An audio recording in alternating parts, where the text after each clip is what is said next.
Journée internationale de lutte contre les violences faites aux femmes, un témoignage fort, celui d'Anna qui vit à Reims depuis 1 an. À 36 ans, elle se définit comme une rescapée. Il y a 2 mois, son ex-compagnon et père de sa fille a tenté de l'enlever. Condamné en première instance à 18 mois de prison ferme, il a fait appel. Anna s'est confiée cet après-midi au micro et à la caméra de Laurence Labourie. Ce 18 septembre, mon ex-compagnon est venu récupérer notre fille pour le week-end. Et monsieur m'appelle pour me dire que dans le coffre, il avait des petites affaires qu'il avait trouvées encore à moi.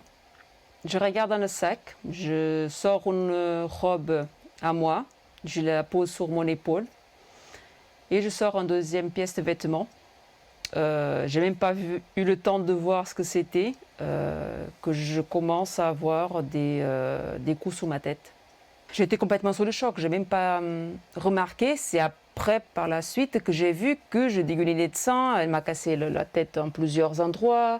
Ma tête, elle faisait le double à cause des hématomes. Ça a été très compliqué après d'aller aux urgences, de faire toutes les démarches. Mais voilà, ma pire angoisse, c'était vraiment de savoir où était ma fille, qu'on récupère ma fille justement au plus vite. On avait des différends, mais de là à vouloir me tuer, j'avais pas compris. Qu'est-ce qui s'était passé s'il m'avait donné un coup où je perdais connaissance, ou qu'il réussissait à me mettre dans le coffre de la voiture. Parce qu'après, j'ai su par la suite que dans son coffre de la voiture, il y avait du ruban adhésif, il y avait des couteaux de cuisine, il y avait une batte de baseball. Bien sûr, la peur est là, elle est toujours là. Moi, j'ai peur encore, j'ai peur le jour où il sortira. Est-ce qu'il va vouloir se venger? Est-ce que... J'en sais rien. Moi, heureusement, je suis une rescapée, j'en sors vivante quand même, mais voilà, je ne peux pas me taire parce que c'est pas juste ce qui s'est passé. Et il faut que ça cesse. Et pour aller plus loin à ce sujet, la directrice de l'association marnaise Le Mars France Victime 51 est avec nous. Naza Chtani, bonsoir. Bonsoir. Tout d'abord, quel bilan dressez-vous alors que ce second confinement est en train d'être allégé? Y a-t-il eu moins de violence cet automne qu'au printemps?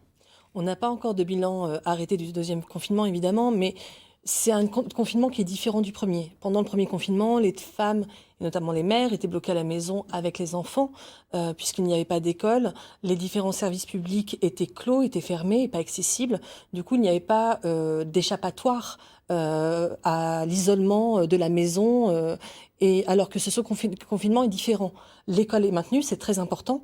Et les différents services publics, notamment je pense aux services de police et de gendarmerie, sont ouverts comme à l'accoutumée.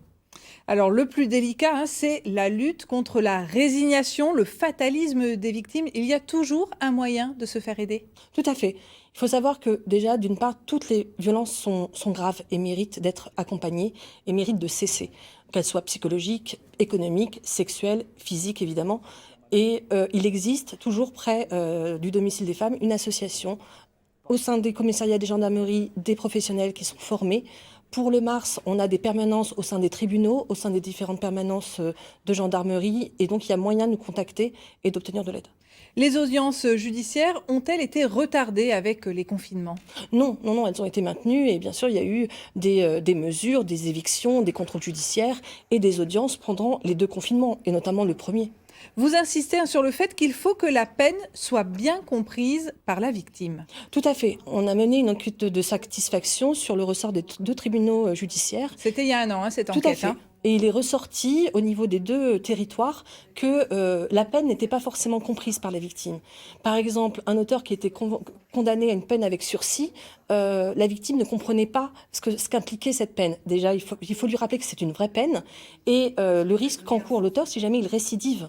Donc il faut expliquer davantage et c'est ce qu'on va essayer de mettre en œuvre sur les territoires. Reims teste depuis ce mois de novembre le bracelet anti-rapprochement. 10 ans après l'Espagne, il était temps? Oui, mais c'est toujours important d'avoir de nouveaux outils, notamment des outils efficaces.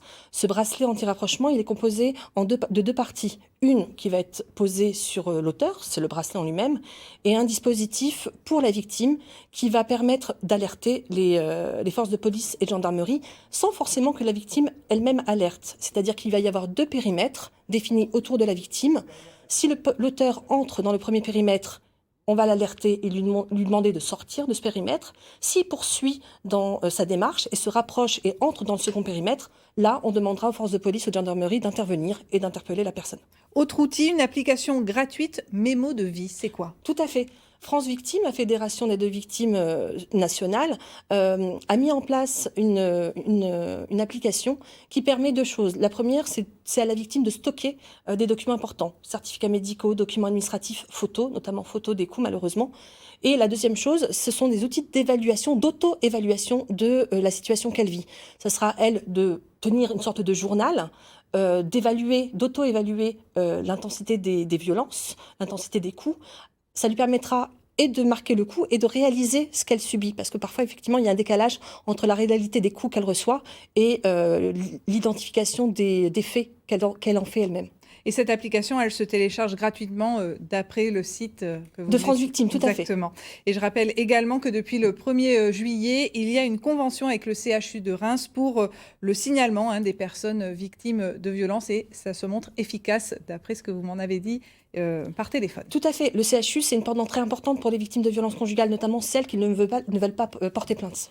Merci beaucoup Naza Stani d'avoir été avec nous ce soir.